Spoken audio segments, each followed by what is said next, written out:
அஸ்ஸலாமு அலைக்கும் வரஹ்மத்துல்லாஹி வபரகாத்துஹு. சுவர்லோக பேரரசி ஃபாத்திமா ரலியல்லாஹு அன்ஹா அவர்களின் வாழ்வில் நடந்த படிப்பினை சம்பவம். ஒரு சமயம் கண்மணி நபி ஸல்லல்லாஹு அலைஹி வஸல்லம் அவர்கள் தங்களின் அருமை தோழர்களை நோக்கி பெண்களுக்கு அழகு எதில் இருக்கிறது என்ற ஒரு கேள்வியை கேட்டார்கள். சிலர் நடையில் என்றனர், சிலர் கூந்தலில் என்றனர், சிலர் முகத்தில் என்றனர், சிலர் கைகளில் என்று சிலர் சொன்னார்கள்.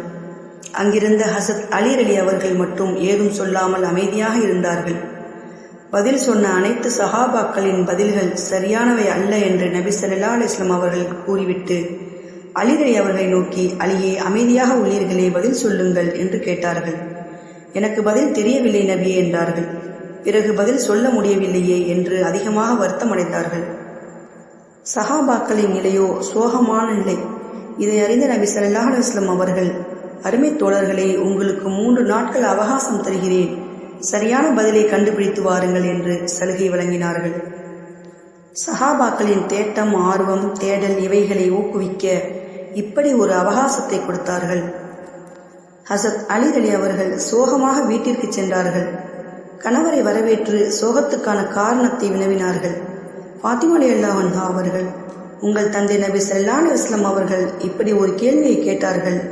அங்கிருந்த யாராலும் சரியான பதிலை சொல்ல முடியவில்லை. அதற்காக 3 நாள் அவகாசம் தந்துள்ளார்கள் என்று விளக்கமாக சொன்னார்கள். இதை கேட்ட ஃபாத்திமா ரலியல்லாஹு அன்ஹா அவர்கள், அல்ஹம்துலில்லாஹ், இந்த கேள்விக்கு பதில் எனக்கு தெரியுமே என்று சொன்னார்கள். அலி ரலியல்லாஹு அன்ஹு அவர்களுக்கோ சந்தோஷம் தாங்க முடியவில்லை. சோகம் மறைந்து துள்ளினார்கள்.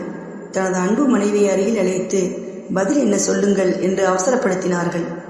இப்போது சுவனத்தின் தலைவி ஃபாத்திமா ரலியல்லாஹு அன்ஹா அவர்கள் பதிலளித்தார்கள். பெண்களுக்கு அழகு அவர்களின் கல்வில், உள்ளத்தில் இருக்கிறது. பெண்களின் உள்ளம் தீய எண்ணங்களை, பொறாமை, கபடம், தீய காம எண்ணங்கள் போன்றவை விட்டும் சுத்தமாக இருந்தால் அதுதான் அழகு. எனவே பெண்களின் அழகு கல்வில் இருக்கிறது என்று விளக்கமளித்தார்கள். அடுத்த நாள் நபி ஸல்லல்லாஹு அலைஹி வஸல்லம் அவர்களின் மஜ்லிஸ் கூடியது. அனைத்து சஹாபாக்களும் அமைதியாக இருந்தார்கள். ஆனால் அலி அலி அவர்கள் மட்டும் சுறுசுறுப்பாக இருந்தார்கள். காரணம், பதில் அவரிடம் இருக்கிறதே. அலி அலி அவர்கள் எடுத்து வந்த பதிலை நபி ஸல்லல்லாஹு அலைஹி வஸல்லம் அவர்களிடம் சொன்னார்கள்.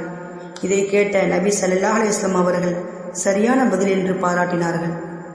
இச்சம்பவத்தின் மூலம் நாம் அறிந்து கொள்ள வேண்டிய படிப்பினை, கண்மணி நபி ஸல்லல்லாஹு அலைஹி வஸல்லம் அவர்கள் தனது அருமை தோழர்களுக்கு இப்படி கேள்விகள் கேட்டு தீனில் ஒரு ஆர்வத்தையும் தேடலையும் அடிக்கடி உண்டாக்குவார்கள்.